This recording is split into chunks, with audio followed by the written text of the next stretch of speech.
I love I get to be the one who's impolite here. Listen, I mean, I'm old friends with Elon and Vivek, and I have to admit I am excited about a lot of the stuff that's going on. A lot of people even say that America's had these major disruptions in our country every 75 to 90 years with the founding and the Civil War and the 1930s, Great Depression, New Deal stuff.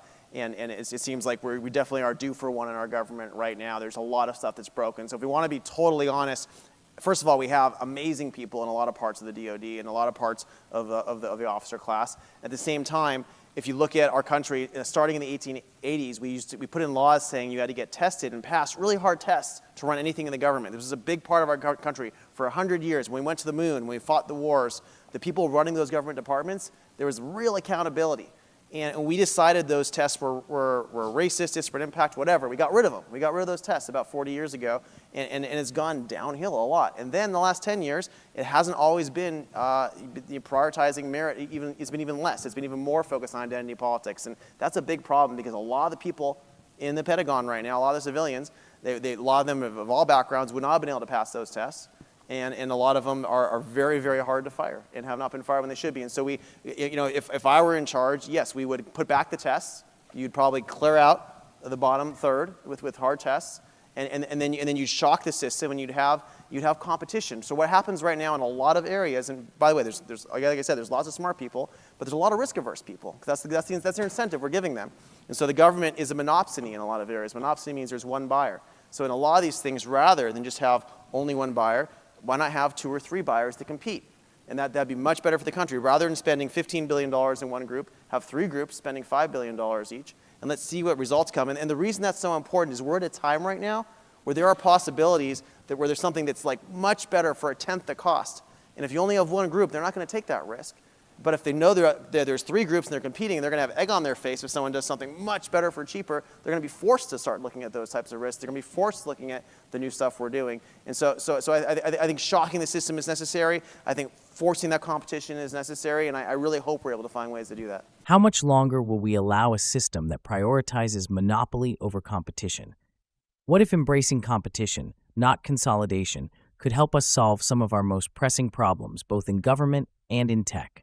Imagine a world where the forces of innovation, not bureaucratic inertia, drive progress. In this video, we're going to explore the unique perspectives of individuals like Elon Musk and Vivek Ramaswamy, who are challenging the status quo and advocating for a system that encourages innovation and disruption. At the heart of this conversation is the idea that competition can drive both efficiency and accountability. We're going to look at how a shift in thinking, especially in sectors dominated by monopolies, could radically transform the way we do business, from government contracts to tech innovation. And we'll dive into Palantir's role in this shift and why it's a crucial player in a future that demands both technological innovation and government reform. The status quo is no longer acceptable. The inefficiencies, the staggering costs, and the resistance to change we see in key industries, especially within government, are holding us back. But what if we broke those monopolies, allowed more players to enter the game, and let innovation compete for dominance?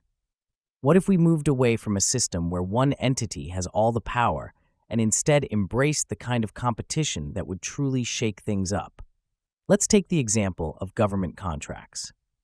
Right now, we see government spending billions of dollars on projects where there's often no real competition. Take the defense industry, for instance.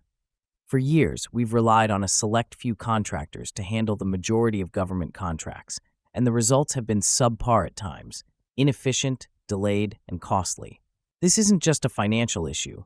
It's a matter of national security, technological progress, and public trust. Imagine if there were 3, 5, or even 10 companies vying for these contracts, each with their own vision, approach, and innovation. The government would no longer be tied to one single supplier, and contractors would be forced to deliver at the highest possible level to maintain their position. It would create an ecosystem where innovation was encouraged, risks could be taken, and competition drove down costs.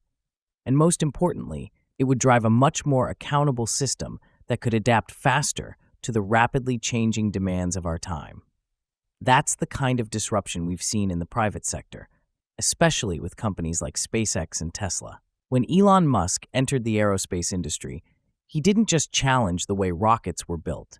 He challenged the entire business model of space exploration. SpaceX proved that private companies driven by competition can do things faster, cheaper, and more efficiently than government agencies, breaking the old molds and setting new standards for innovation. The same is true in the automotive sector with Tesla. What Musk's companies have shown is that when you allow competition to thrive, especially in sectors previously dominated by large entrenched players, you get better products at a lower cost. This is a concept that could revolutionize the way we approach government contracting and tech development in general. But the push for competition doesn't stop at private companies. It has to extend into the very heart of government systems. This is where companies like Palantir come into play. Founded by innovators like Peter Thiel and Joe Lonsdale, Palantir is one of the most interesting examples of how technology can disrupt traditional government operations. The company has worked with numerous government agencies, from intelligence to defense, providing cutting-edge data analytics that are reshaping how these organizations make decisions and manage operations. However, Palantir's influence goes beyond just providing technology. It's about changing the very mindset of how governments can approach technological problems. In a world where governments are often bound by outdated systems and sluggish procurement processes, Palantir is one of the few companies pushing for change by offering innovative solutions that prioritize efficiency and results. What's crucial here is that Palantir operates in a space where competition doesn't just make sense, it's necessary. The company thrives by helping government agencies make better, faster decisions based on real-time data and analytics, something that traditional methods have failed to provide. However, the question remains: if government agencies only work with a select few contractors, companies that may not be incentivized to innovate at the pace of private industry, how can we truly achieve progress?